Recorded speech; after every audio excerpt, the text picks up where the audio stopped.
Hi, my name is Kshira Saagar. I work for the Iconic. My name's so complicated that I had to tell Rob 6 times and I have the other people 15 times because even I forget. My parents had fun naming me, so I put my name out there. This is how it's spelled.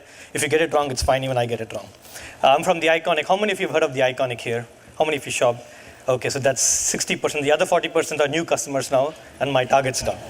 Right? So the way I rationalize to myself is anytime somebody's on their phone, when I get too boring, is people actually shopping, right? So you can be on your phone, on your laptops, and I really don't mind because I'd assume that you're shopping.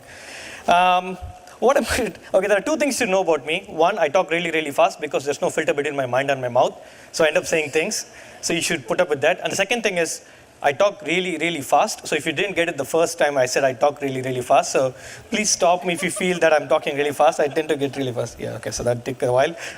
Okay, I work for the Iconic. The Iconic is the largest clothing and fashion retailer in Australia. I'm sure all of you have shopped there. If my talk gets boring, which it usually does, go ahead and shop, and I'll be really happy. The slide was not supposed to say anything, but that's the homepage of the slide. What I'm going to talk about is the ABCDs. Typically, when we do these talks, I give a topic, and then 6 months down the line, when I look at the topic, I'm like, what was he thinking when I gave the topic, right? So I just make it simple. It's basically ABCD, actively bettering your company with data. Or I like to even make it more BuzzFeedy, which is how to stop thinking about data and actually start using it. So what I'm going to talk about is the Iconic's journey. It's a true story. This is not a philosophy. I'm not trying to proselytize you. I'm not trying to convert you. I'm just going to talk to you about the story that the Iconic went through in terms of data and data science and analytics. And then please feel free to give me more advice and feedback once you've done. So to make sure that it's a true story, let me tell you where we were and how we started. So this is a data pinball. I have an old friend sitting right at the corner who knows this. So we used to have, this is called the data pinball, right? So you had 3 different teams, and I'm sure a lot of you have these 3 teams or 4 teams or 5 teams, depending on how many numbers you like. So you can start anywhere in this data journey, right? So you go to the data team and say, hey, I need to understand, I've done something, I need to understand how it's worked. So what the data team would tell you is, oh, this is more of a BI thing, go ask the BI team. The BI team would say, yeah, come on, ask me. And then you ask them, they're like, oh, I think these are bits of analysis. Just go ask the analytics team.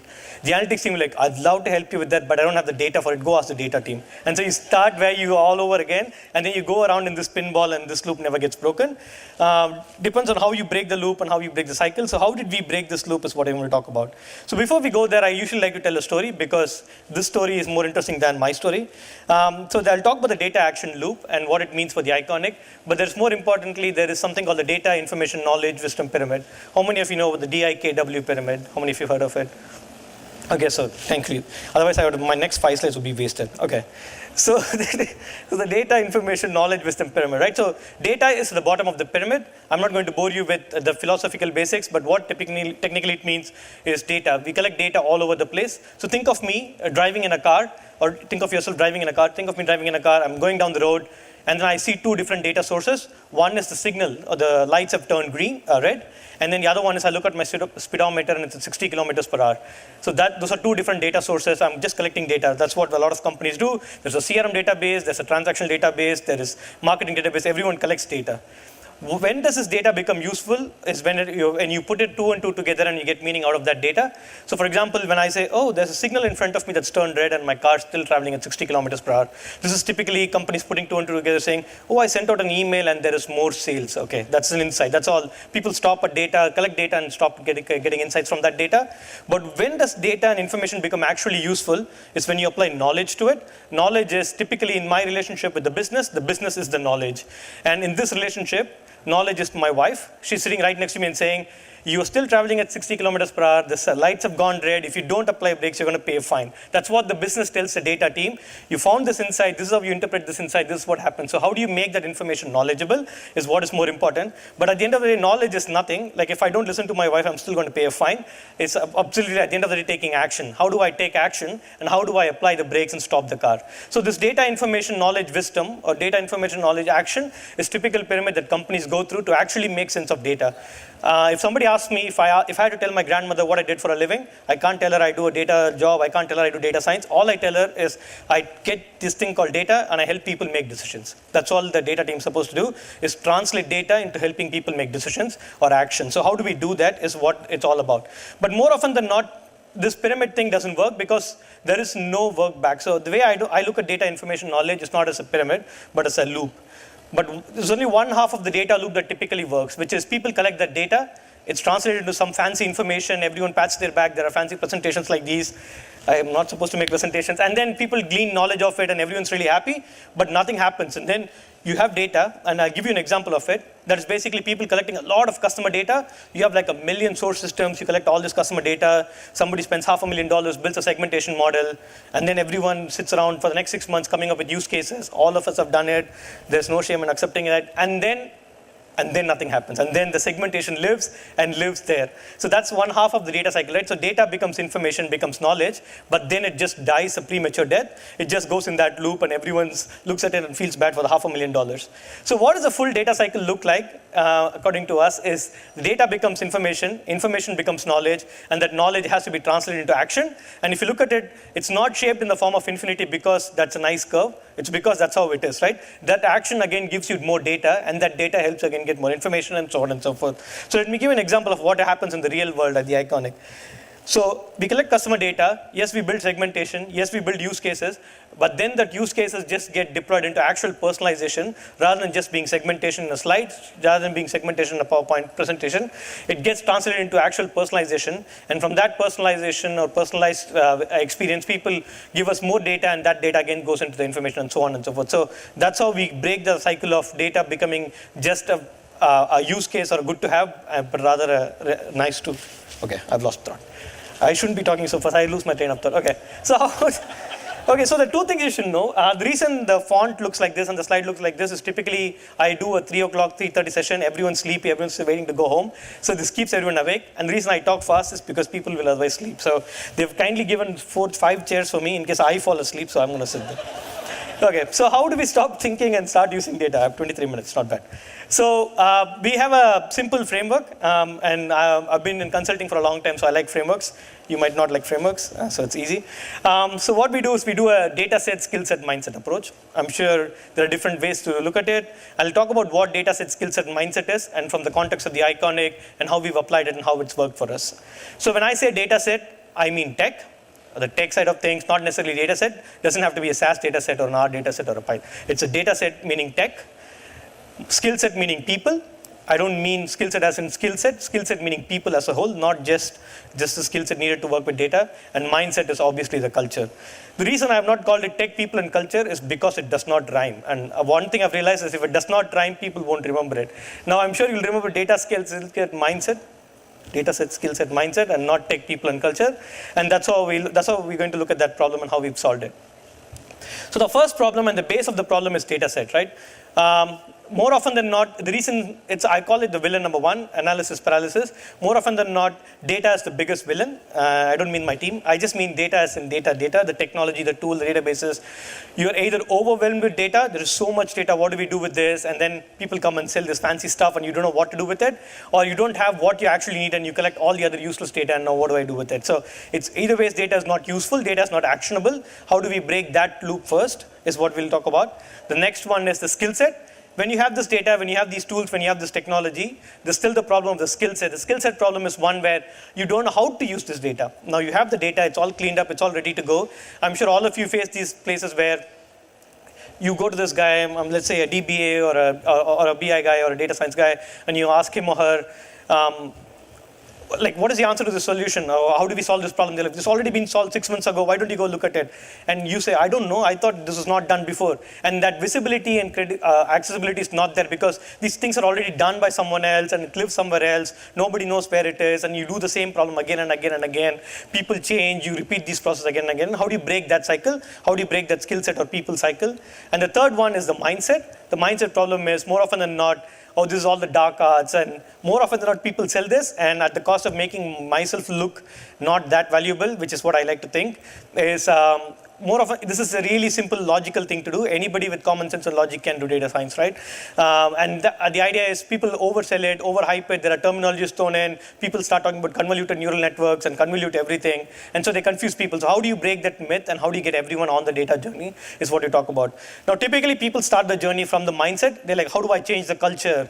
Then how do I change the skill set? And then how do I get data? We did the other way around. We said, first, let's show credibility by building something with the data. Let's get everyone using it. And the mindset will automatically change. The culture will automatically change. Sometimes people try to change the culture, get everyone on whatever group yoga sessions trying to do data. I don't know what you do, but sometimes people do different things. We didn't do group yoga, but something else. Okay.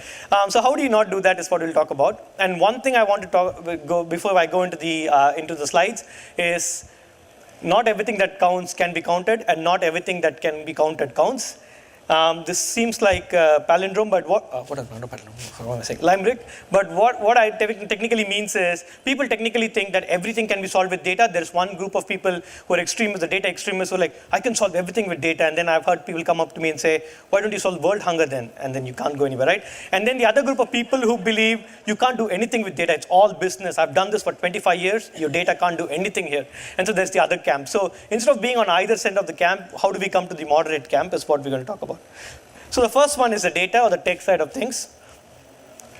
Like I said, analysis paralysis. Like this cartoon says, you do the concept test, focus groups, internet panels, store intercepts, blah, blah, blah. Everyone's done all the market research required to launch the product, but people have already gone old and gone to their homes, right? This technically happens. You run a campaign, you run say a media campaign, an advertising campaign, a sale campaign. It takes 6 months to get the results. By the time either the product is gone or the customers have gone, or something has happened, right? So how do you make that cycle faster is what we'll talk about. So there are two things we've done, and in all these sections, I'm going to talk about only two things because I don't want to bore you beyond what I'm already boring you with. So the two things that I'm going to talk about is one for the business, and the other one is for the team or my team or the data team, right? So for the business side of things, let's talk about the feature of the metric library. I'll come to that. And the second thing is data as a microservice. So I'll come to both of that in a little bit more detail. So the first one is the feature library. Of course, this is not any way illustrative because I didn't find a better graph, and I did this on my phone, so you have to excuse me.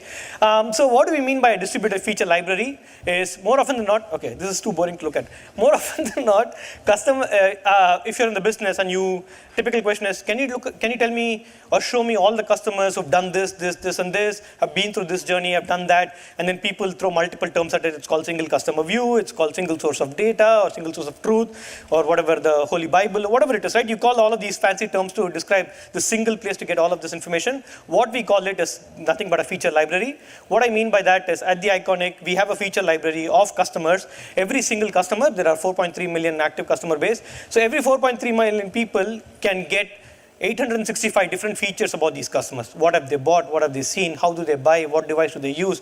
When did they come last? How do they shop? Every single thing is available in a denormalized form in one single table for all these customers so that people don't have to know how to write code, how to write programming, or do all this fancy stuff. So anybody who knows how to use a mouse and point and click can go and say, show me this set of people who've done this behavior, and you'll get a list of people and you can do something with it. So what this feature metric library does for us is it helps people continuously enrich information about our customers so that you don't have to keep finding out the same thing again and again and again about your customers. So it not only helps the business, say for example, the marketing team quickly come up with segments or smaller groups or trying to help the product team design better features.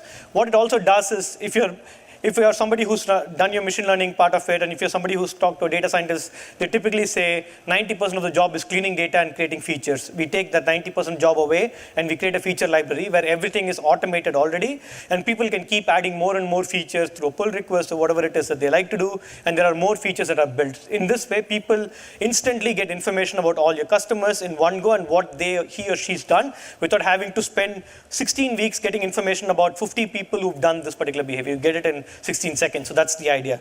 So what we do is a typical customer feature library. There are 865 odd unique features at a customer level, and it increases continuously. And this is continuously contributed to by the business and also by the teams themselves when they build new features and build new initiatives. The second thing that we do, and like I said, one is for the business and the other one is for the team. For the team, what we do is we follow the microservices architecture, not just in data, but across the whole tech platform. When I mean a microservice, what I mean is, for example, what we're trying to do right now in the past 5-6 months is we've been trying to teach the machine to understand fashion. So if I take a photo of you, it'll split up all the whole outfit, your top, your pants, your accessories, and it'll give you a fashion score based on 1 million other images or 10 million other images the machine has seen online. So what that is doing is trying to figure out a way to assemble or put together a look that you don't have to spend time pairing each other. For example, I don't know if I'm dressed well, so I take a photo of myself and it will say I'm dressed on a scale of 1 to 10 like this based on my fashion preferences and who I am. So these kind of initiatives are really possible only if you give the team the flexibility and the freedom to build this by themselves and without having to integrate with the monolith. So instead of having to integrate with some old database that we have that will never get updated or upgraded forever, what we let people do is you build your own system, your own microservice. That whole fashion as a service is a whole microservice that somebody builds in a separate platform in whatever language they want, however they want, saves data wherever they want, and then that continuously gets updated and improved, and that just talks to the main platform through an API call or something like that. So without having to spend a lot of time trying to build this and integrate this, a lot of time we've seen with data is you waste time integrating stuff. What we let people do is build it separately, build it as a microservice, and that has actually helped us really accelerate what we do. So for example, if you have returns and you want to predict returns, we build it as a separate microservice. If you want to make payments, we build it as a separate microservice. If you want to do personalizing on emails, we build it as a separate microservice. So all of these algorithms, all of these concepts and replenishment algorithms, everything is a separate microservice sitting by itself, has its own code base, it's completely clean, and that helps people not having to waste time and fight it out on what code base is the best, what language is the best, and all that stuff. They just build it in their own way. So for example, like I said, in this example, instead of having personalization force-fitted into our existing systems, what we do is we let it be a microservice, and people can build whatever they want, whenever they want.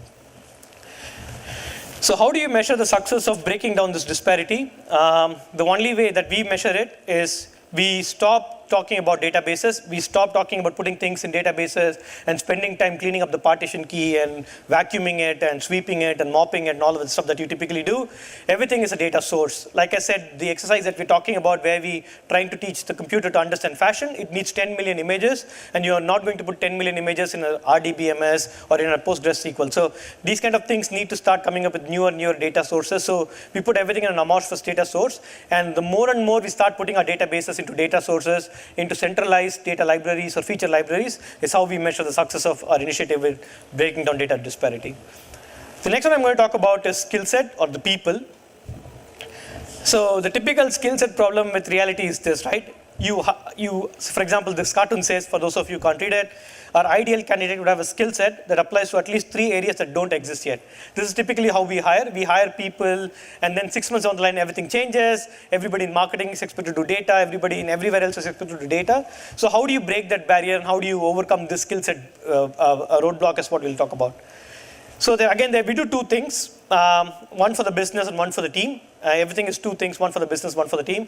The business part is single unified reporting, and the team part is the Federal Data Republic. It sounds very fancy, but I'll make it very clear. So the single unified reporting platform, or SURE for short, is named so because every time somebody came to us and said, do you want to build a report for this? We'll be like, sure, we'll build this. Do you want to build this? Sure. And everyone kept saying sure, so like we just said, well, let's say, name this platform SURE. So what the SURE does, or single unified reporting entity does, is all the reporting across the business, any reporting, it could be dashboards, it could be operational reporting, performance reporting, predictive model outputs, everything lives in one entity, one platform. So we built our own in-house platform called Apache Superset. It's an open source application. It's a visualization platform that lets you integrate with multiple data sources, come up with your own visualizations, and we built that, and it integrates with all the data sources and all the data features and all the metric libraries. What this helps people do is, for example, if I put this SURE or the single platform in front of a feature library, somebody who has no idea what code is, what data is, can just go to that data platform and say, okay, now I'll create a rule list saying people who have done this, and this. Give me a list of people, it'll just give you a downloadable list. So you don't have to know programming, you don't have to know your databases, you don't have to know anything else. And the same way, if somebody has to track operational performance versus the overall company performance versus marketing performance, they can see everything in one platform. What this does is breaks those silos where different platforms have different reports in different places, and you waste half your lifetime just getting access and license and all of that stuff. So we break that barrier down through this SURE platform. So we have all our customers in one platform. And the other thing that we do for the wider team and not for the business is the Federal Data Republic. So what we mean by that is there's this famous concept in the microservices architecture called polyglot persistence. If I put that, more than half the people fall to sleep, so I just change it to Federal Data Republic. So what polyglot persistence or Federal Data Republic means is letting people build whatever they want, however they want, as long as it adheres to practices. So what I mean by that is, we don't force people to only use Postgres database. For example, there is this belief, if you're in the tech team, you force people to use only one particular architecture, or use only one particular language. People only hire Python talent, people hire only R talent, or Scala talent, or whatever talent you want to hire, or Pascal, for those of you who are interested. And instead of hiring those isolated silos, what we do is we hire people for what they can do and how they think. And then, like I said, through the microservices concept, people can build in whatever language they want, in whatever platform they want, as long as all of that follows, all of it is tracked by code climate, all of it is tracked by code coverage and all of those best practices, so that we make sure that it's built according to the best standards, but people are not forced to follow a particular technique or a tool or a language. And what we've seen with this is, the more we let people do whatever they want, the more they converge to one particular language, instead of forcing people to have converged to one language. So I've been in different companies where, if you are not a Python person or an R person, for those of you who know in this room, you were looked down differently. It was almost like a caste system. I'm from India, and so it's like a caste system. You knew Python, you didn't know R, so they would look down upon you and all of that stuff. So we don't do that. You can do in whatever language, you can build in whatever language you want. You can maintain in whatever language you want, as long as it's built in the best practice and best possible way. And similarly with the data sources, like I said, there is no such practice as it should be a relational data source or a graph data source or whatever it is that you want, or a key value store. People can build in whatever format, whatever shape they want, as long as it adheres to common standards. And that's what that has done is, for example, it has helped build what we call the La La Land. So we have something called La La Land, not because it sounds funny, but because it's the acronym for listen always and learn always. So if you take the concept of the Federal Data Republic and the microservices, a good example is a La La Land, where you can build a microservice or a nano service, where you just tell it, these are all the features. Like I said, you have a feature library. These are all the inputs. This is the value I want to maximize. So if you want to maximize, let's say, profit, second line profit, if you want to maximize email open rates, throw all the features at it, throw the target variable at it, build a microservice.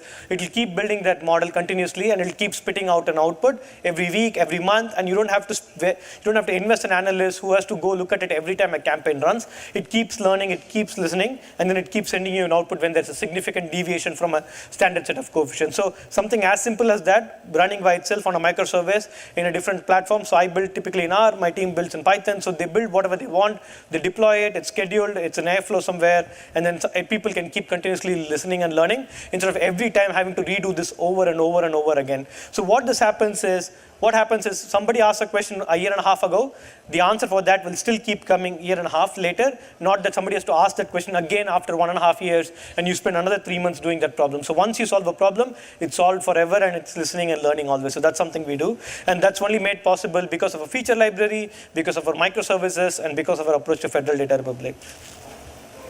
So yeah, build in R, build in Python, build in Scala, build in Pascal, build in C++, whatever you want. So how do you measure the success of the skill disparity, of bridging this skill disparity?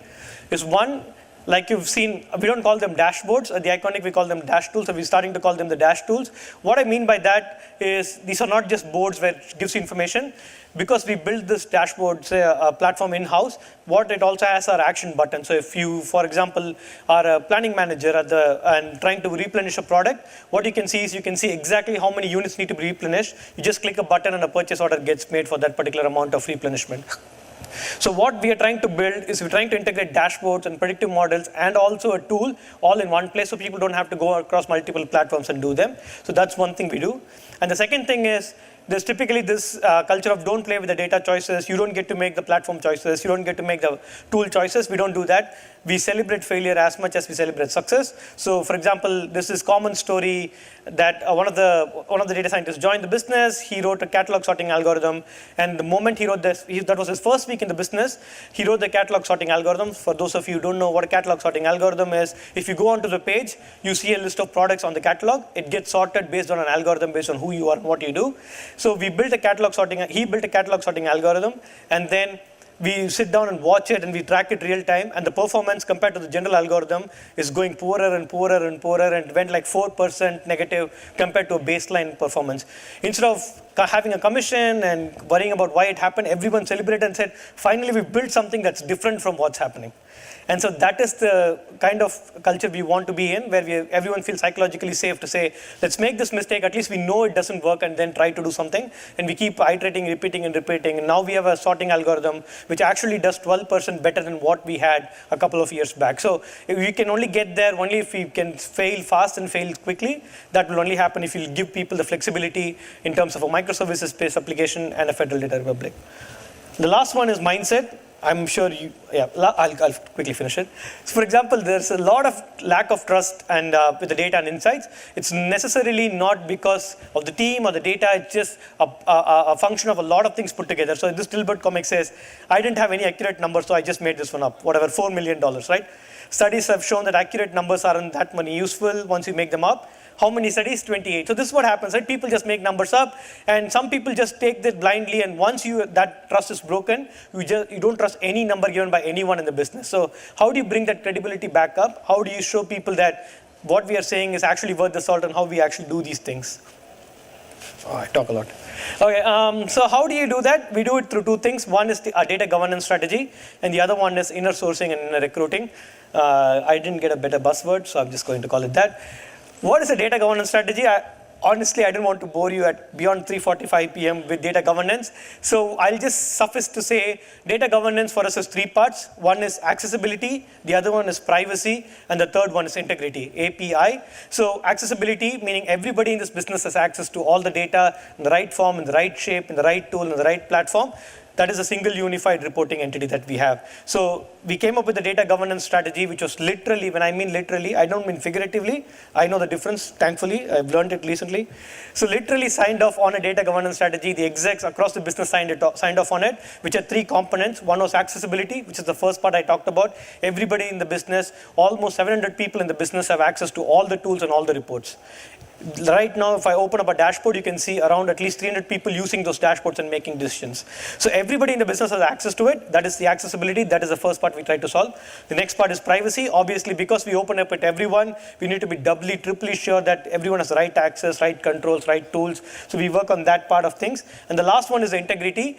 Because you come up with more metrics, what ends up happening is people start asking, how do I trust this number? I don't trust this number. So there's always this bigger debate or school of thought on reducing the number of metrics or increasing the number of metrics. Reducing the number of metrics argue that if you give people more metrics, people are going to get more and more confused. And increasing the number of metrics, school of thought argues that if you don't give more metrics, we can't make better decisions. So what we've resorted to is we come up with a predicted confidence score on all of these metrics. So when someone uses a metric, it says, I'm 100% confident this metric is right. If somebody uses a different metric at a much lower granularity, it says it's 70% right, so you can make a better decision with it. So that's something we did as part of the data governance strategy. And the final one is the inner sourcing and inner recruiting. It's just too many things. Okay, so what I think about it is I like to think about the whole data. Like I said, if I had to explain it to my grandmother, I'd explain it as somebody helping data into decisions. So I like to think of data as oil, data engineering as the pipes that are put into the ground to extract the oil. And then data science is that process, wherever you convert that oil into petroleum. And then decision science is where you try to sell that petroleum to people to say, if you don't use petrol, you can't run your cars. And then decisions is people buying that petroleum to run cars, right? So you need to do this whole process before data can get to decisions. And instead of hiring multiple people, instead of hiring data engineers, data scientists, machine learning engineers, machine learning platform engineers, machine learning platform data science engineers, machine learning platform data science database, you have so many titles, right? So instead of hiring all of that, what we try to do is we try to inner source it. And when I mean inner source, what I mean is a lot of data is generated in the business by the tech team that builds these platforms. If you're a tech team, you build a new app, you build a new website, you build a new feature. Instead of building multiple data, instead of hiring more database engineers to get all of this data, what we've done is we built a message queue-based application where the people who build this data or the platforms can automatically stream the data into the database, and we don't have to do any data engineering. So we've actually built that, and all the microservices in this business directly stream data into a platform. It goes into a sink, and anybody can use it. Similarly, with the decision science part of things, more often than not, when I mean decision science, all I mean is report building and dashboarding. People ask the same question again and again and again, and they are going to ask it again and again and again because they don't get the answers as soon as they want. What if we build this dashboarding platform where anybody can go and get all this information anytime they want, can simulate whatever they want, can play with it and put in whatever value they want and get all of that stuff? You save a lot of time, and again, you're inner sourcing by pushing it to the people who make the decision. So that's inner sourcing. I probably won't go into too much detail because I have exactly 53 seconds. And the next one is inner recruiting. So what we technically do is we rolled up all of these three features of data science, data engineering, and decision science into one role. We call them the full stack data scientist or a T-shaped skill. And what we also do is, because different areas in the business have different skills, for example, the software engineers in the business and the full stack developers in the business already have the DevOps and a bit of the data science part of things. So we hire them and we train them on other parts of the business, so that instead of hiring a new data scientist every time, instead of hiring a new DevOps every time, we just find people within the business who want to move to this new role and try to do these things. So that's the other thing we do. We'll probably go into this more detail. So our team's motto is Avia Pervia. I saw this somewhere recently. Avia Pervia is making complicated look simple. That's the motto of the team. We don't try to sell jargon. We don't try to say this is really complicated. We try to make it really, really simple. Like in Ratatouille, the motto is anyone can cook. Our motto is anyone can data science. So how do you measure this? Instead of having one data team for the company, our motto is the whole company is a data team. That's the only way you can measure that the mindset has changed. That's the only way we know that we've changed what we do. And for those of you who find a lot of struggle with all this data as two concept, at the end of the day, what's the big deal? It's a 50-50 thing that will work. I have a 50-50-90 rule. Anytime somebody says it's a 50-50 thing, it will work, 90% of the time they'll be wrong. So you can use that axiom and you can use it on them. So that's it from me. Thank you very much for listening and not falling asleep.